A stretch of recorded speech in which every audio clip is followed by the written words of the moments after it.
पूरा प्रसंग सुनाते हैं।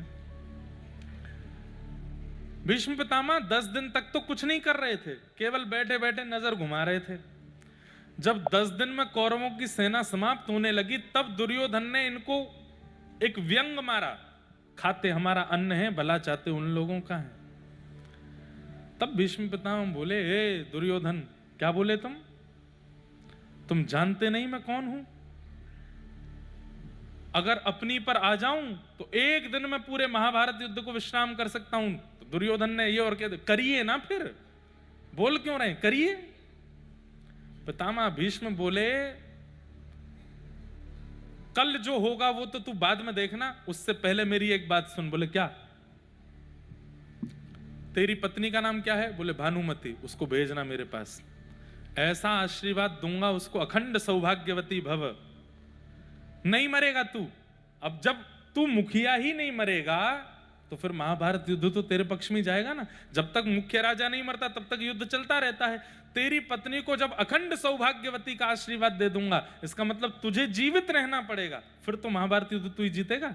कल से तो मैं करूंगा सो करूंगा, लेकिन आज रात्रि तेरी पत्नी को आशीर्वाद देता हूं। जैसे ही संध्या से निवृत्त हूं, अपनी पत्नी को भेज देना, उसको आशीष दे दूंगा, अपने संपूर्ण जीवन के संध्या का फल उसको दे दूंगा।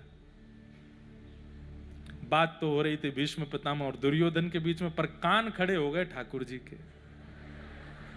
भानुमति अगर कहीं रात में पहुंच गई भीष्म पितामह के पास तो धरे रह जाओगे द्वारिकाधीश, कुछ नहीं कर पाओगे, क्योंकि ये भीष्म पितामह हैं।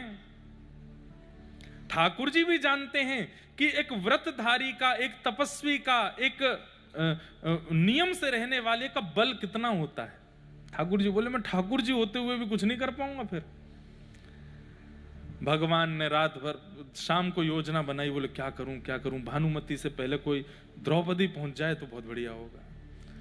भानुमति को आशीर्वाद मिलेगा तो अकेला दुर्योधन बचेगा, द्रौपदी को आशीर्वाद मिले तो पांचों बच जाएंगे। पांचों बच जाएंगे। बोले युद्ध तो अपने स्तर पे चल ही रहा है, भीष्म पितामह का आशीर्वाद और मिल जाए तो एक सेफर साइड हो जाएगा। क्यों? बोले फिर भीष्म पितामह जब जब बाण चढ़ाएंगे तो मैं कह दूंगा अपना आशीर्वाद भूल गए, इन पांचों को मारने पे तुले हो। वहां बेचारी वो कन्या को तुम सौभाग्यवती बोले आए हो, उसको विधवा करने पे तुले हो, क्योंकि एक भी मरा तो द्रौपदी तो विधवा है। ये अच्छा है इनको फंसाने का तरीका। द्रौपदी को अर्धरात्रि में ठाकुर जी ने ग्वालिया का भेष बनाया, पहुंच गए द्रौपदी के पास।